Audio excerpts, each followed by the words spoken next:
Continuando hoy, lunes 15 de abril del 2024, con nuestra serie de sesiones que estamos dedicando al análisis profundo, detallado del credo, pero no del credo desde mi punto de vista o desde el punto de vista de cualquier comentarista o desde el punto de vista de cualquier erudito, no, sino comentado por el maestro de maestros, Santo Tomás de Aquino, doctor de doctores. No solo doctor de la Iglesia, sino doctor de doctores de la Iglesia. El número 1. En la historia del cristianismo, del catolicismo, no hay otro de su categoría, por así decirlo. Y como siempre, cada sesión hacemos un nexo con la anterior. Un pequeño repaso que nos reubique en el tema central. Y hace 8 días la semana pasada hablábamos de las 4 ganancias enormes, inconmensurables, imposibles de medir por su tamaño tan gigantesco, que recibe el alma humana, que recibe la persona humana cuando tenemos fe. Y dijimos 4 cosas. No las voy a explicar con amplitud, solamente voy a mencionarlas de manera general, porque ese tema ya lo vimos y lo único que ahora quiero es hacer un breve repaso y puentear con lo que vamos a ver en esta sesión. Las 4 ganancias de las que nos platica Santo Tomás son: primera, que se forma una especie de matrimonio con Dios, una especie de desposorio, porque él dice: te desposaré conmigo por la fe. Ese es el primer bien. El segundo bien que nos da la fe es que al tener fe podemos decir que comienza en nosotros la vida eterna, porque la vida eterna consiste en conocer y poseer a Dios. Esa es la segunda ganancia. La tercera ganancia o tercer bien es que la fe nos sirve para dirigirnos hacia Dios en la vida presente. Para vivir bien es menester, es absolutamente indispensable que sepamos cuáles son las cosas necesarias para vivir bien. Y las cosas verdaderamente esenciales para vivir sabiamente están contenidas en nuestra fe. El cuarto bien es que gracias a la fe podemos vencer las tentaciones. Como se dice por parte de San Pablo en su carta a los Hebreos, por la fe los santos vencen reinos enteros. Es decir, vencen al mundo. La fe nos ayuda a vencer al mundo. El mundo, por su parte, luego vimos también cómo nos tientan. El mundo con la seducción de lo próspero y aterrándonos con las adversidades. La carne nos tienta induciéndonos a las delectaciones momentáneas de la vida presente. ¿Sí? Y el demonio nos tienta por el lado de la soberbia, sobre todo de la soberbia del quién como yo. Mundo, demonio y carne. Ahora bien, también vimos que para vivir en esta vida de manera práctica y de manera realista, pues necesitamos creerle a la gente en general y a algunos en particular.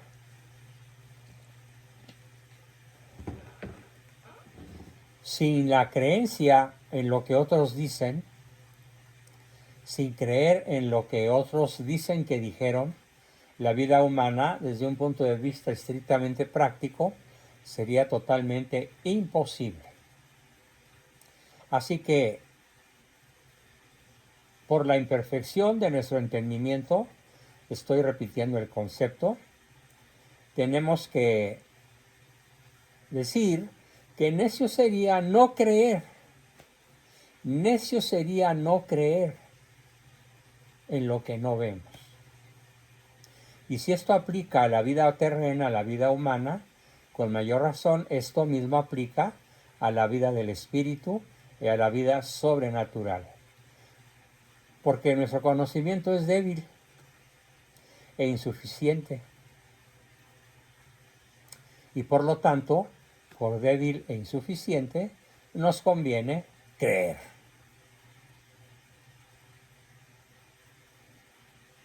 También dijimos algo muy importante, que el hombre rústico, el campesino que cree en Dios, por ese mero hecho tiene una ciencia, una sabiduría superior al del mejor científico que no crea en Dios. Comenta José Luis que el 98% de lo que conocemos, lo conocemos por fe humana. ¿Es correcto? A lo mejor no el 98, pero sí el 90, o cuando menos bastante, muchísimo más de la mitad. Y además también dijimos que algo esencial, y esto vale la pena repetirlo muchas veces hasta que lo hagan parte de su conocimiento reflejo. La fe no destruye la inteligencia humana, únicamente la sobrepuja, únicamente la sobrepasa. La fe es inabarcable en su totalidad por la inteligencia humana, porque la inteligencia humana, como quiera que se le mire, es limitada. Pero la fe no destruye nuestra capacidad de razonamiento, únicamente la supera.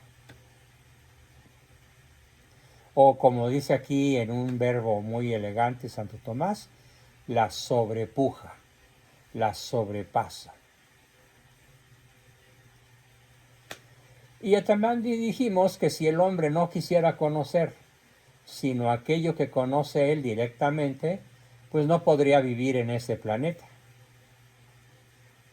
Ni siquiera podría saber con certeza absoluta que su papá, el que dice ser su papá, es realmente su papá. Por eso San Pablo en su epístola a Timoteo dice, soberbio es y por soberbio no sabe nada. Ahora bien, a partir de aquí ya terminamos nuestro resumen de las sesiones pasadas relacionadas con este tema y ahora vamos a comenzar dentro del mismo tema del credo explicado por Santo Tomás de Aquino, vamos a comenzar una nueva temática. ¿Cómo podemos estar seguros de que quien nos dice de modo infalible en quién creer y qué creer y cómo creer es el mismísimo Dios? ¿Cuál es el fundamento que prueba la verdad de las enseñanzas de nuestra fe? Doy 15 segundos para que lo piensen. Repito la pregunta. ¿Cuál es el fundamento de la verdad de las enseñanzas de nuestra fe?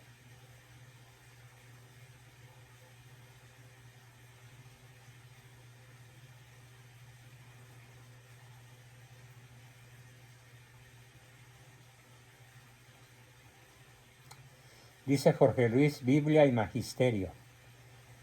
Están implícitas en lo que necesito aclarar, pero lo que dice Jorge Luis no abarca lo esencial, no comprende todo lo más importante. ¿Por Cristo, doctor? ¿Pero Cristo qué? La resurrección de nuestro Señor. También, pero hay algo más amplio que explica Santo Tomás de manera magistral. Dice él, en efecto, si un rey enviase cartas selladas con su sello, Nadie osaría decir que esas cartas no proceden de la voluntad del rey. Pues bien, consta que todo aquello que los santos creyeron, todo aquello que los santos nos transmitieron acerca de la fe de Cristo, marcadas están con el sello de Dios. ¿Cuál es el sello de Dios? Ese sello lo muestran aquellas obras que ninguna criatura como tal, ninguna pura criatura puede hacer. Y son los milagros con los que Cristo confirmó las enseñanzas de los apóstoles y de los santos. Y por supuesto, el mayor de todos los milagros, ya fue referido por algunas personas del grupo, pues es la resurrección. Al grado de que exclamamos con San Pablo, si Cristo no resucitó, vana es nuestra fe.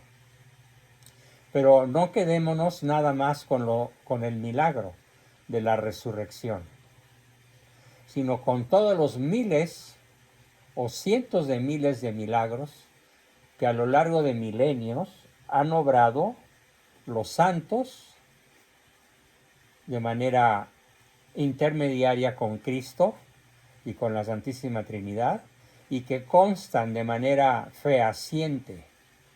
Por ejemplo, en Lourdes, en Fátima, y los milagros del Padre Pío, los milagros de San Francisco de Asís, los milagros de Santa Isabel de Hungría, etcétera, etcétera, etcétera. De hecho, no puede haber santo, no se puede declarar santa a una persona si no es capaz de obrar milagros.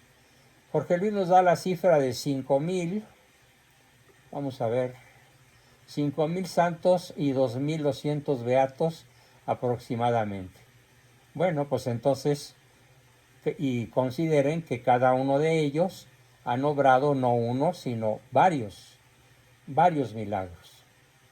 Continuamos con el argumento de Santo Tomás. Son pues los milagros con los que Cristo confirmó las enseñanzas de los apóstoles y de los santos. Y ahora bien, dice Santo Tomás, si me dices que nadie ha visto hacer un milagro, respondo, consta que todo el mundo adoraba a los ídolos. En los primeros 3 siglos del cristianismo, hasta que Constantino declara al cristianismo religión de Estado a principios del siglo IV. Pero los primeros siglos adoraba el mundo entero a los ídolos. Y además no solo adoraba a los ídolos, sino que perseguía la fe de Cristo, como lo atestiguan las mismas historias que cuentan los mismos paganos, como Tácito, Suetonio, Plinio el Joven, Luciano de Samosata y otros muchísimos escritores de las épocas primitivas del cristianismo que platicaban de manera muy ingenua los milagros que los cristianos mártires hacían. Y sin embargo, a lo largo de la historia, sobran por miles, hay miles de personas famosas que se han convertido a Cristo. Sabios, nobles, ricos, poderosos, grandes. Repito, sabios y nobles, ricos y poderosos, grandes y pequeños, se han convertido a la fe de Cristo por la predicación de unos cuantos. Y ciudadanos simplísimos que predicaron la fe de Cristo. Sin ir más lejos, aquí en México tenemos que en cuanto llegaron los misioneros traídos por Cortés, las cifras más conservadoras relatan que en los primeros 3 o 4 años de la predicación de aquellos 12 franciscanos, pidieron voluntariamente el bautismo más de 7 millones de indígenas. Mexicas, toltecas, zapotecas, totonacas, náhuatls, mixes, mayos, los que quieran. en un territorio de casi 5 millones de kilómetros cuadrados. Si esto no es milagroso, pues yo no sé qué podría ser. Y esto que cuento, más otras infinidad de anécdotas que podría contar, y algunas de las cuales serán objeto de nuestro análisis, ha sido obrado, milagrosamente o no.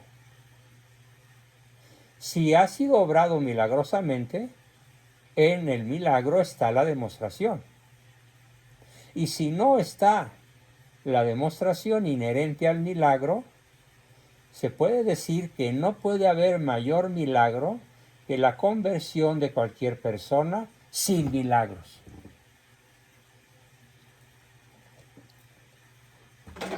Parece una paradoja, pero no lo es.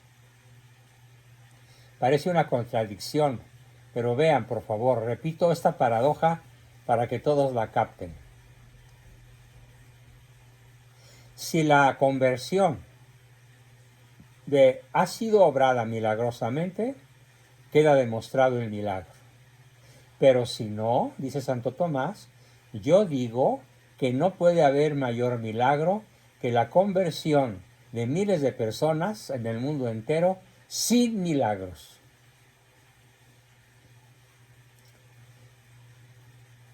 Eso es lo paradójico. No hay para qué investigar más. Así que nadie debe dudar de la fe, sino creer en lo que es de fe más que en las cosas que ve. Invito a todo el grupo a creer más en lo que no vemos, que ha sido revelado por Dios, que ha sido obrado por los milagros de Cristo, que ha sido obrado por los milagros de los santos de Cristo, más que en aquello que nuestros sentidos nos permiten conocer, ver, tocar, oler, sentir. ¿Por qué? Porque los sentidos pueden engañarnos. A mí me ha pasado varias veces, y a mi esposa también, en viajes muy largos, por ejemplo, atravesando el desierto de Sonora, que es larguísimo, que comprende casi todo el estado de Arizona y casi todo el estado de Sonora.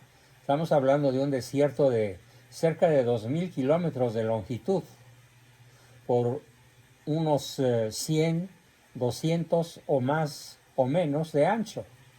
Y en ese desierto hay una carretera recta o varias. Y ha habido días en los viajes en donde mi esposa dice, mira, vamos a pararnos en aquel oasis. Mira, ahí se ve agua, debe haber un lago precioso. Vamos a buscarlo, vamos a detenernos ahí. ¿Y qué creen? Llegamos a ese lugar y no hay sino arena. Los sentidos nos engañaron.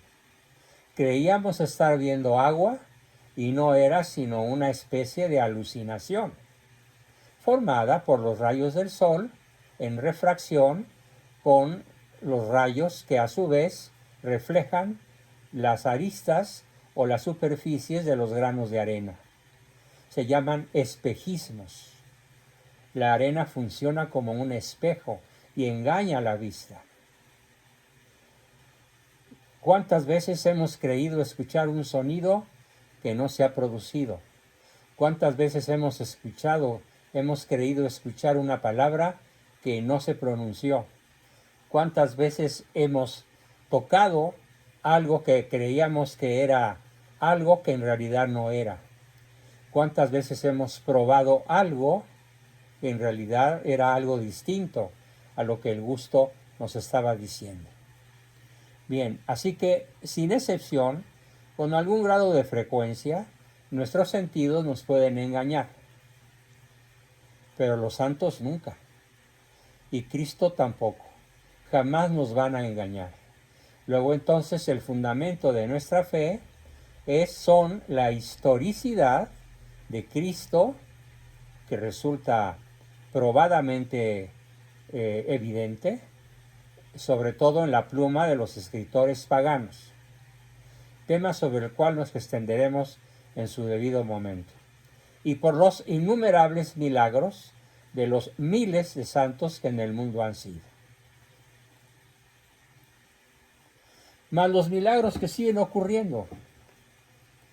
La oficina de certificación de milagros en Lourdes, con algún nivel de frecuencia, nos sigue platicando de lo que ahí ocurre. O el Medjugorje.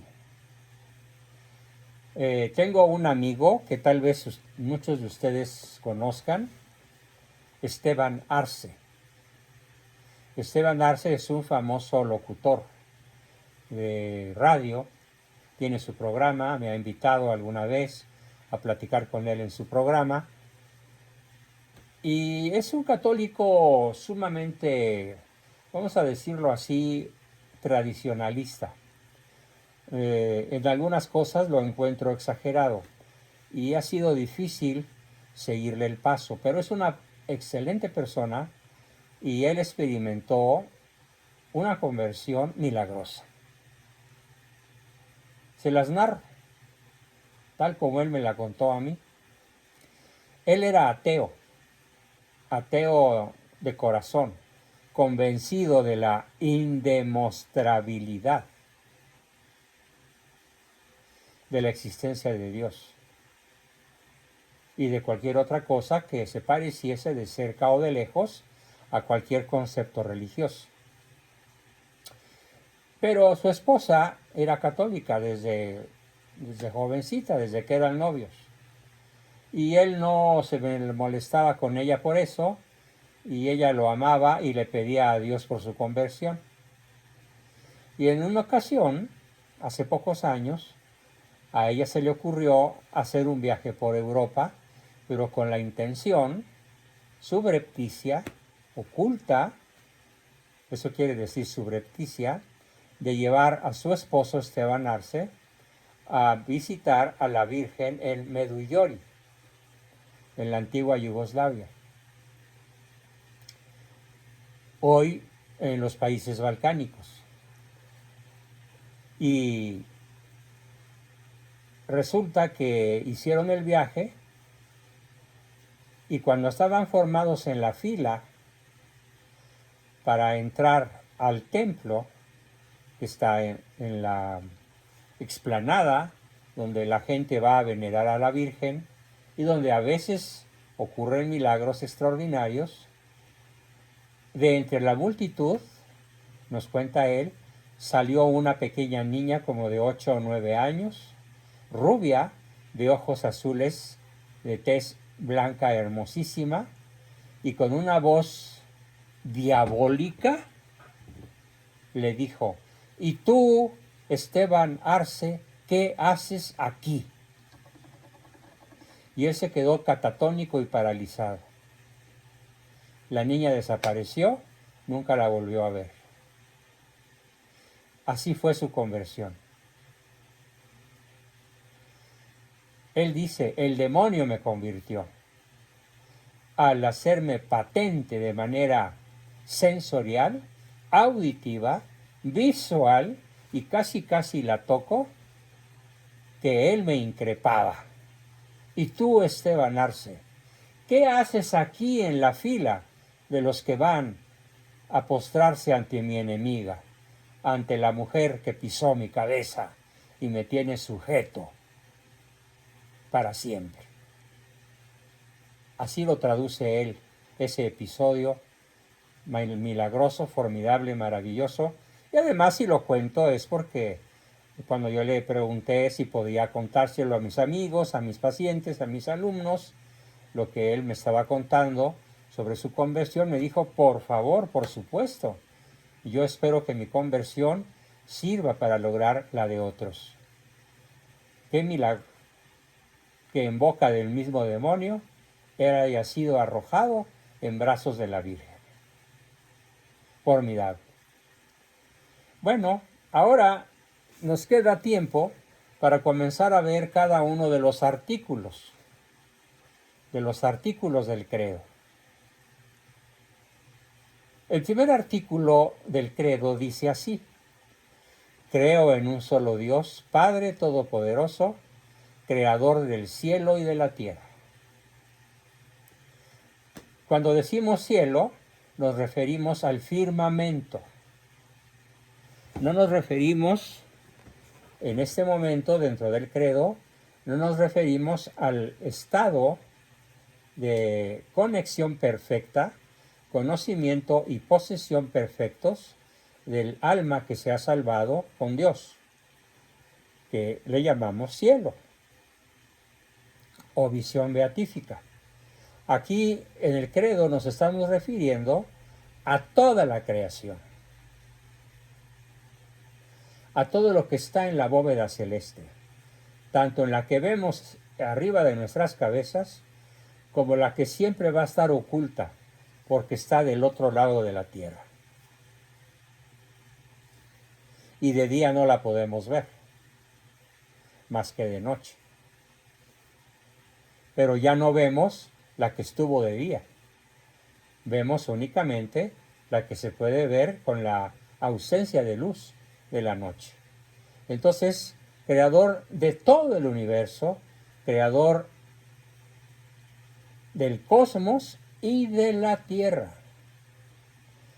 Más adelante les voy a pasar de modo visual cómo se ve la Tierra desde Saturno, cómo se ve la Tierra desde Neptuno. Es como una especie de brizna blanquecina que no mide más de un píxel en la computadora. Un píxel en la computadora, toda negra, y un puntito blanco, allá a miles de millones de kilómetros, está la Tierra. Infinitesimal si la comparamos con el universo. Y toda la historia humana está aquí, en una partícula que resulta invisible si nos alejamos un poquito más allá del sistema solar. Absolutamente invisible. Bueno, pues Dios creó el firmamento y todo lo que él contiene, la creación y la tierra. Y comenta Santo Tomás con su insuperable forma de decírnoslo. Entre todas las cosas que a los fieles nos conviene creer, lo primero es que existe un solo Dios. Uno solo. No varios, no dos, no tres, no multitud.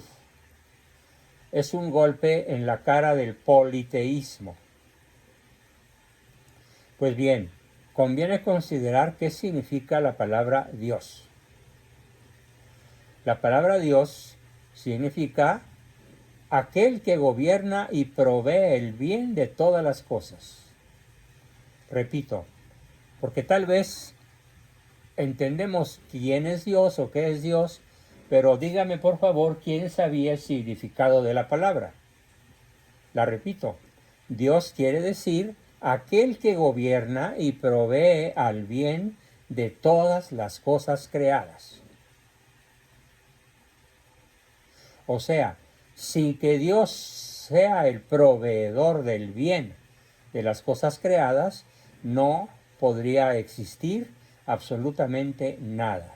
Porque Dios no solamente nos creó, sino que además sostiene nuestra existencia al proveernos el bien que conviene para nuestra existencia.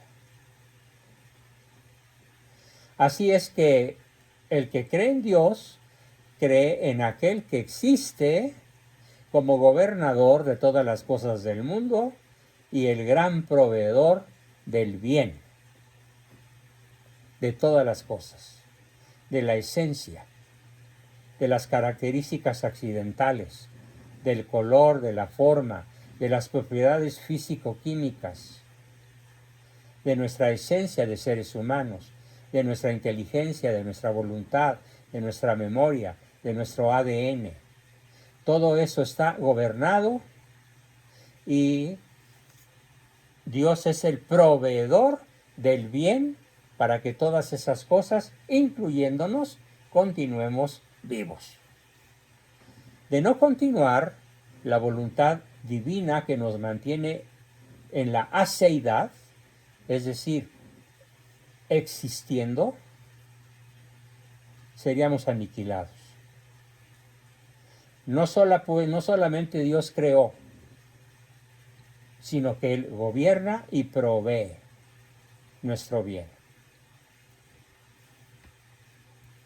Espero que para muchos este concepto resulte sorprendente y refrescante, y espero que al ratito me lo digan.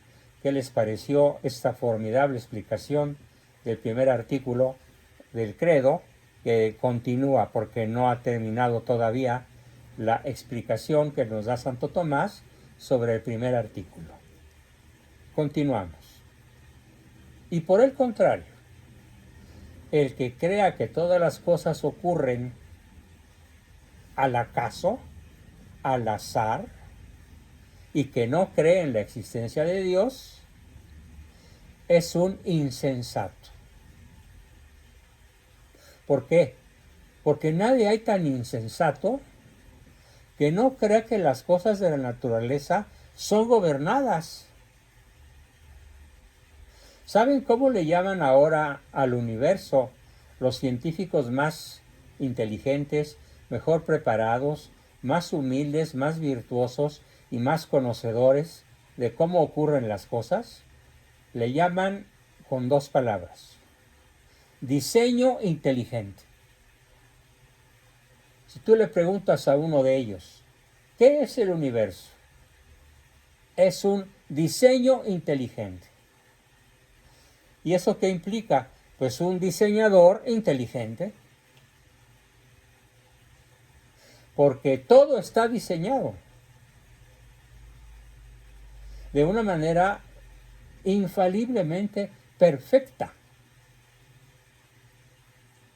De tal manera que la distancia que hay entre un electrón, un protón y un núcleo de cobre, o de hierro, o de plomo, o de oro, y la cantidad de electrones, protones y electrones o partículas de Dios que contiene cada molécula o cada átomo de cada uno de los elementos del universo, están tan perfectamente calculados para ser lo que son, que solamente se explican en su existencia, en su perfección, en su equilibrio, en su esencia, por el diseñador inteligente. No hay otra explicación. Así que el azar no existe. Así que nadie hay tan insensato que no crea que las cosas de la naturaleza no están gobernadas o sometidas a una providencia, es decir, a un proveedor, conforme a cierto orden y a su debido tiempo.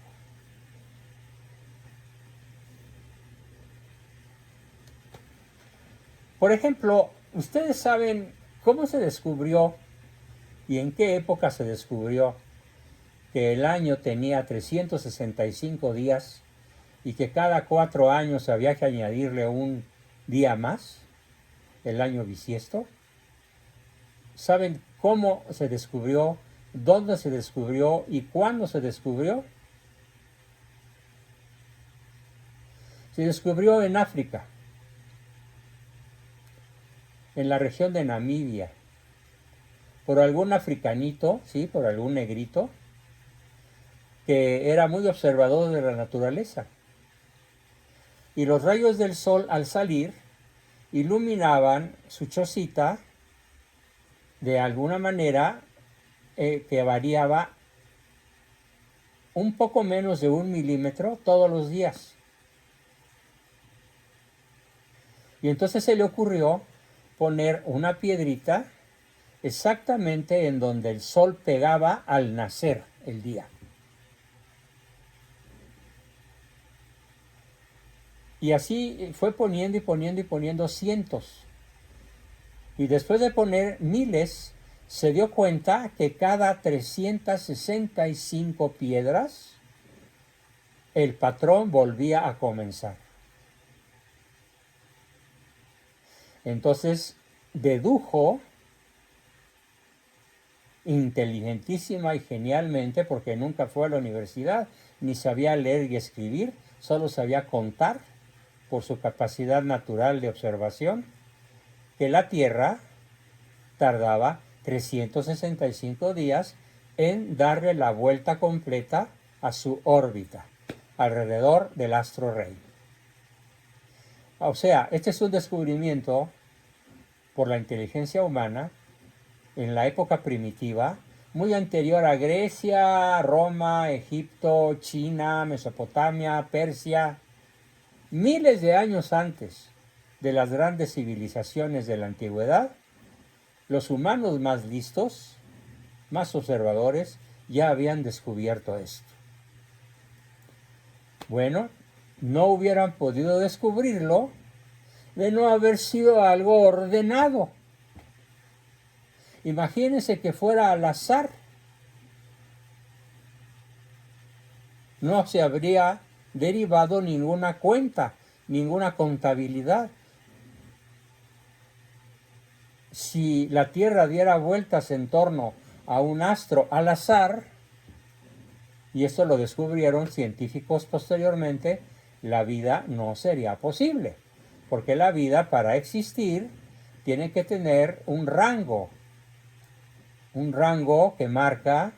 que es marcado por la velocidad de traslación del Sol alrededor de la Tierra, y que es marcado por el grado de inclinación de la Tierra sobre su propio eje.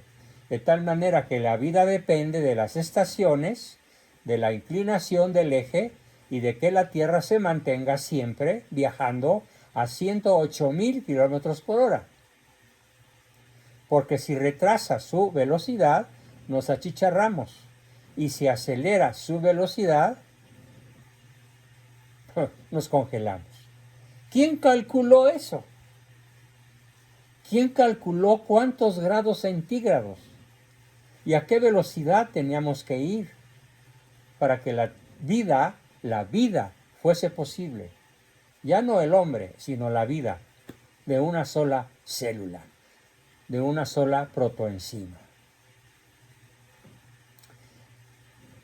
En consecuencia, si hubiera alguien que no creyese en la existencia de un Dios ordenador, inteligente y proveedor, sería un insensato. Por eso, en el Salmo 13 se dice: y dijo el necio en su corazón, no hay Dios. ¿Qué es más difícil? ¿Concebir un ordenador que crea un orden, o concebir un orden sin ordenador? ¿Qué es más difícil? ¿Concebir un universo inteligentemente diseñado con un diseñador inteligente, o concebir un diseño inteligente sin creador inteligente? Por eso el que cree que existe un diseño inteligente sin diseñador inteligente es un insensato. O como diría Aristóteles con todo respeto, un reverendo idiota.